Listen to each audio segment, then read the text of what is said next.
Now, many believe ThorSport imposed team orders on Crafton and Eckes, preventing them from passing Rhodes to maximize Rhodes' points total, including Stuart Friesen, who was eliminated by just 1 point as a result. Take a listen to this. You did everything you could do on the racetrack based on the position there at the end. How frustrating is that? I didn't have a teammate that lay over and give me an extra point like they were doing in the back. So, what does that tell you about what Stuart Friesen thinks happened in the closing laps at Homestead? Brandon, we'll go to you first here, assuming we have your audio back again. Do you have a problem with Crafton and Eckes potentially not racing as hard as they could have?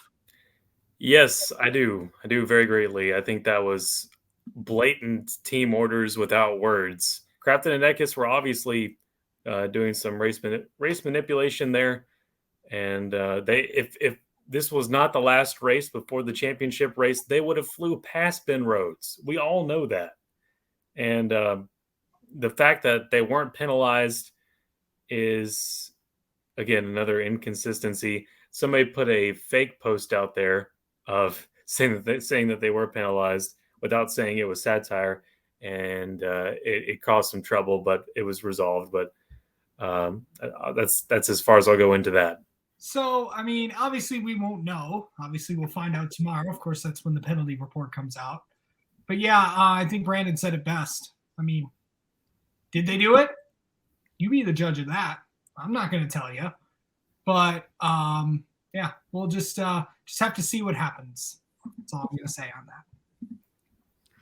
Well, Brandon, I think I might have to disagree with you here a little bit. And it's not it's not that I disagree that there's a problem. Obviously, I have a problem with the racing that we saw, because you're right. Any other week, I think both the 98 and the 88 were faster and would have passed them had this been any other race. But I cannot fault ThorSport Racing or their drivers for doing what they did, or perhaps better, not doing what they did at Homestead this weekend.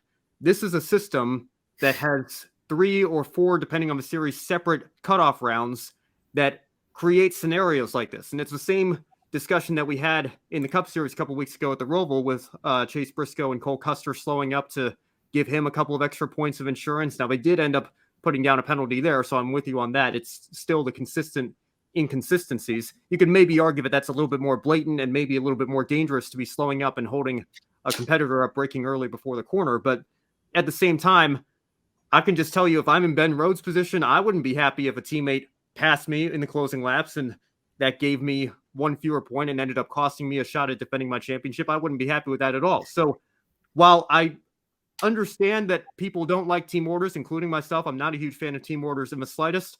I can't fault ThorSport for doing it. My fault is with the system that essentially forced them to go ahead and not make the pass that they would have made had it been any other race. So for me, NASCAR has kind of put the competitors in a box here. It's a situation where, if Homestead were still the championship race and this was for a season-long championship, then I think it would be a little bit more understandable. You're not going to cost your teammate a championship fighting for 5th place in the closing laps of a season-long title battle.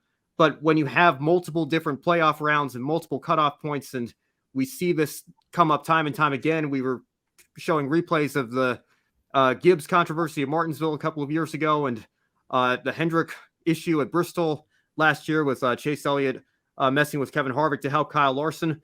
I just don't know that you can police these issues when you put these competitors in a box with a system that forces them to race like this in order to help their teammates out. Because again, if I were in Ben Rhodes' position and my teammate passed me in that situation, I wouldn't be happy at all. And I think there would be some words exchanged at the ThorSport competition meeting on Monday morning. So I'm not endorsing or supporting team orders at all. I think team orders, 999 times out of 100 are a terrible, awful thing for the sport in terms of a competition perspective. But at the same time, I can't really fault ThorSport for what they did or what they may have done here. I guess we'll never know for sure unless we get access to the full telemetry and everything. But I'm with you guys in that it certainly looks like they would have been able to fly right by Ben Rhodes had it been any other race. Of course, it's obvious why they didn't. And Casey, I guess, like you said, we'll see if any penalty reports come out. I'm not expecting them to, but I guess we'll have to wait and see on that. I just feel bad for Stuart Friesen's case. That's just tragic. 1 point out of the championship for 1 point.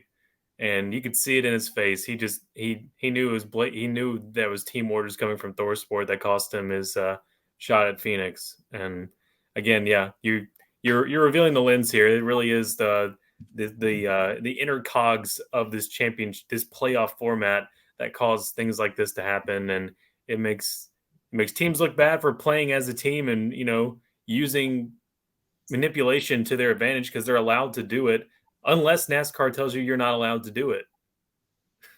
Yeah, well, and I will say this. I don't think this is as egregious of a crime as Ferrari in Austria 2002 swapping the cars on the start-finish line, having Rubens Barrichello just give up the win to Michael Schumacher. But at least in Formula One, there's the consistency where every team, every constructor has exactly 2 cars, no more, no less. In this particular scenario here in the Truck Series, ThorSport is a multi-truck team, and that allowed Ben Rhodes to get some assistance from his teammates who were faster than him, probably could have passed him, certainly could have raced him a little bit harder there in the closing laps, but decided to give him a break.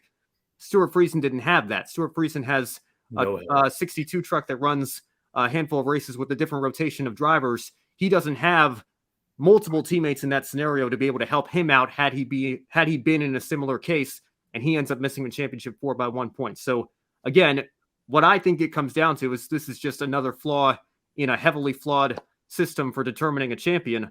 But at the same time, I can understand why fans aren't happy with any sort of team order situation because, Brandon, like you mentioned, I think it does hurt the integrity of the sport when we have that. Hey everyone, I'm Ben Schneider. Thank you so much for watching. Before you go, make sure you subscribe to my YouTube channel for more Grid Network highlights and analysis. And for full episodes of Grid Live Encore and other Grid programming, subscribe directly to Grid Network.